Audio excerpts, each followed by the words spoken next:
If you suffer from seizures, do not watch this video. Endlight is a game that is genuinely unique, fascinating, interesting, chaotic. It's like an existential crisis transferred into a destructive flight simulator, which tasks you with the very simple task of collect 10 hoops. However, that does not necessarily translate into easy gameplay, because as you can see on the screen, hypnotic visuals with about 50 different processing effects are taking place at any one time.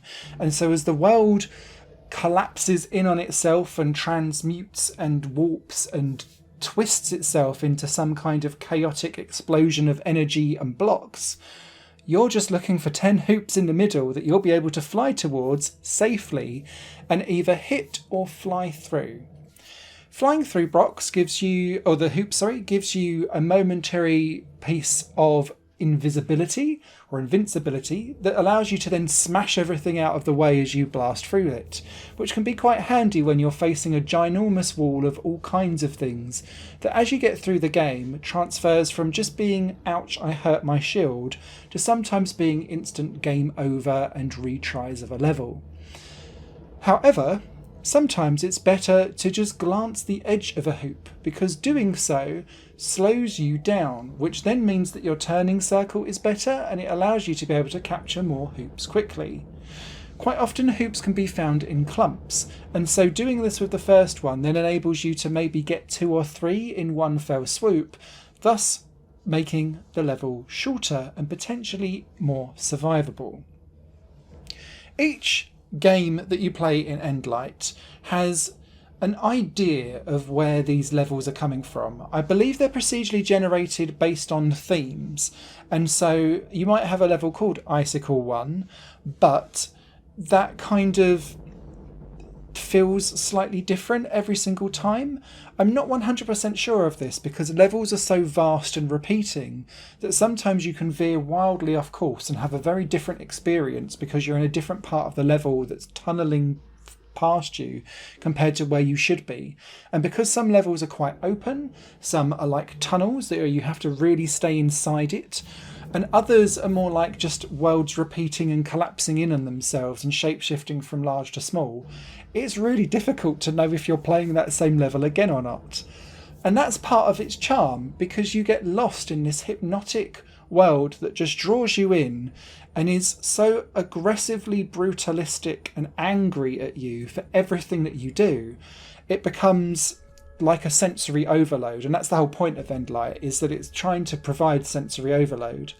Whilst this is all going on, the developer's busy dropping various different signs in the world, kind of going, I'm not sure if I've put in too many processing effects, and what does post-processing do here? And, oh, people said that they wanted a tutorial, but now they don't, and like throwing loads of different things at you. It's a weird full humour that some will appreciate and some won't. However, what it does do is set up like this oddball, chaotic vibe that just lends itself quite well to the overall explosion of what's going on the screen. That all said, the default kind of level of chaos in Endlight I found quite overwhelming initially to begin with, and this is where the options menu comes in.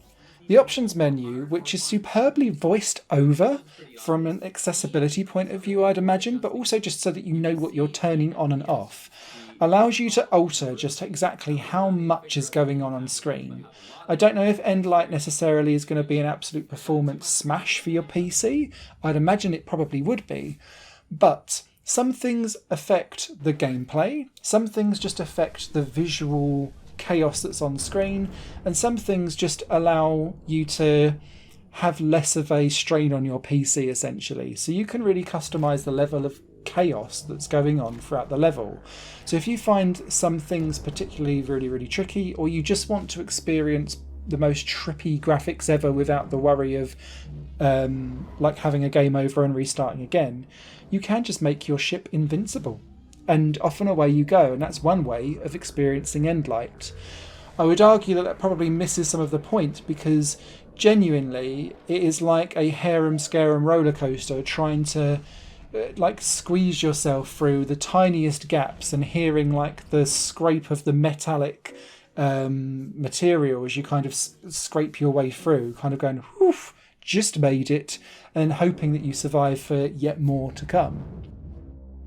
Levels are structured in seasons, and then inside there it's kind of got a collection of 7, and then at the end of the 7th you'll have like this weird dreamscape environment where you break out from the game, and in doing so you get to see the level like inside and out and float around it without actually getting any damage whatsoever. And you only have to collect 5 rings, but it becomes like a graceful like moment as you're like floating around in the level with full 360-degree motion, which is something you don't get in the rest of the game, to just go and explore these 5 different levels. And it's really hypnotic to watch the tunnel kind of procedurally generating itself and warping round and then collapsing in on itself. And each one again has its own weird effects that kind of make you feel a little bit queasy and unsettled sometimes as you're wandering around this.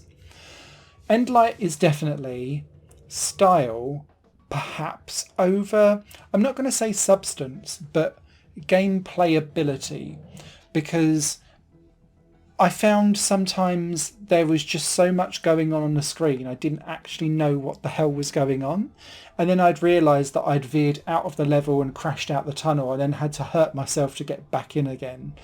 Sometimes there's just too much going on for its own good, but I'm delighted that games like this even exist at all and are willing to push creative boundaries to be so abstract, so opaque in its design, and so weird and wacky and off the wall.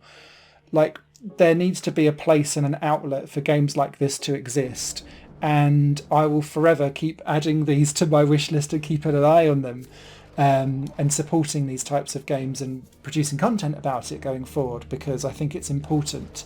In a world where everyone's like, AAA games are absolutely ruined because they're all an open world blandness quite often, it's games like this that give me faith and hope that artistry in gaming is certainly by no means dead. You just have to go looking for it.